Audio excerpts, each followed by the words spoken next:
उत्तराखंड में आज से लागू होगा यूनिफॉर्म सिविल कोड। दोपहर 12:30 बजे सीएम पुष्कर सिंह धामी करेंगे ऐलान। उत्तराखंड में यूसीसी का वेब पोर्टल भी होगा लॉन्च। यूनिफॉर्म सिविल कोड शादी, तलाक, मेंटेनेंस, संपत्ति का अधिकार, गोद लेने और उत्तराधिकारी जैसे क्षेत्रों को कवर करता है। आपने बीजेपी के खिलाफ पोस्टर जारी किया। एक तरफ केजरीवाल और दूसरी तरफ शाह, योगी और दिल्ली बीजेपी नेताओं की तस्वीर लगाई। लिखा, दिल्ली का लाल केजरीवाल पड़ेगा इन सब पर भारी। दिल्ली चुनाव में शाह का जोरदार प्रचार। नरेला की रैली में किया ऐलान। 8 फरवरी को आपदा मुक्त होगी दिल्ली, आप सरकार के कुशासन का होगा अंत। अमित शाह ने केजरीवाल पर पूर्वांचलियों के अपमान का लगाया आरोप। पूछा, क्या इन्हें दिल्ली में वोट देने का अधिकार नहीं? अमित शाह ने आम आदमी पार्टी को नया नाम दिया, अवैध आमदनी वाली पार्टी बताया।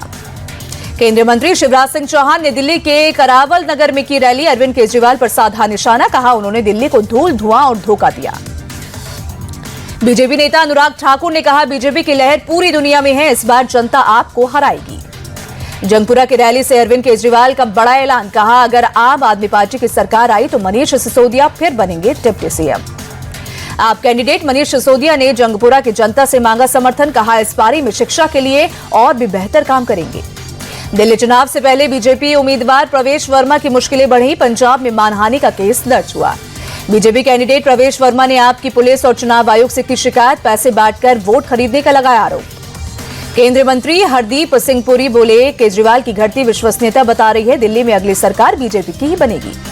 बीजेपी सांसद रवि किशन ने भी किया दावा। कहा, दिल्ली में इस बार बनेगी बीजेपी की सरकार, चुनाव के बाद होगा सीएम पर फैसला। बीजेपी सांसद मनोज तिवारी ने दिल्ली के मुस्तफाबाद में की चुनावी रैली। कहा, इस चुनाव के नतीजे महाराष्ट्र चुनाव जैसे ही होंगे। आप सांसद संजय सिंह का बीजेपी पर अटैक। कहा, दिल्ली चुनाव में पीएम सीएम से लेकर मंत्री तक आ गए, लेकिन जीतेंगे अरविंद केजरीवाल ही। कांग्रेस कैंडिडेट संदीप दीक्षित का केजरीवाल पर अटैक। कहा, झुग्गीवालों से किए वादे अब तक पूरे नहीं हुए, कांग्रेस आएगी तो सभी को मिलेगा पक्का मकान। दिल्ली के रिठाला विधानसभा क्षेत्र से कांग्रेस उम्मीदवार सुशांत मिश्रा ने कथित मारपीट की घटना पर कहा, हमने शिकायत दर्ज करा दी है। कांग्रेस उम्मीदवार सुशांत मिश्रा बोले, हम इजाजत के साथ पदयात्रा निकाल रहे हैं। अचानक वहां चुनाव आयोग के अधिकारी आए, अपनी पहचान छिपाते हुए यात्रा रोकने की कोशिश की। दिल्ली के करावल नगर से बीजेपी उम्मीदवार कपिल मिश्रा का बयान। बोले, ये परिवर्तन का चुनाव है, दिल्ली में सत्ता विरोधी लहर चल रही है। कपिल मिश्रा ने अरविंद केजरीवाल पर निशाना साधते हुए कहा, उनकी विश्वसनीयता खत्म हो चुकी है। बोले, तिहाड़ जेल के बाहर एक बोर्ड लगा है जिस पर लिखा है, फिर आएंगे केजरीवाल।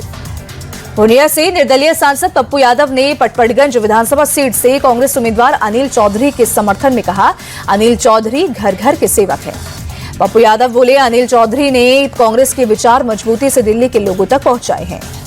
एलजी विनय सक्सेना आज दिल्ली में इमामों से मुलाकात करेंगे। इमामों को सैलरी मिलने के बाद एलजी का होगा सम्मान। उमेश कुमार ने चैंपियन को सोशल मीडिया के जरिए सामने आने के लिए ललकारा था। दोनों में अपशब्द कहने को लेकर हुआ था विवाद।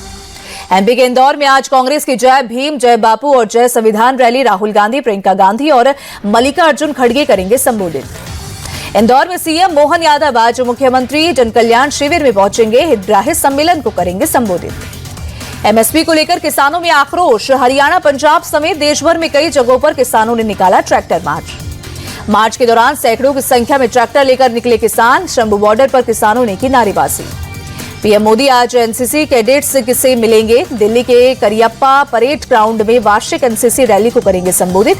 इस साल एनसीसी पीएम रैली की थीम है, युवा शक्ति विकसित भारत। अयोध्या में रामलला के दर्शन के लिए राम भक्तों की भीड़ उमड़ी। हर तरफ सुनाई दी राम नाम की गूंज।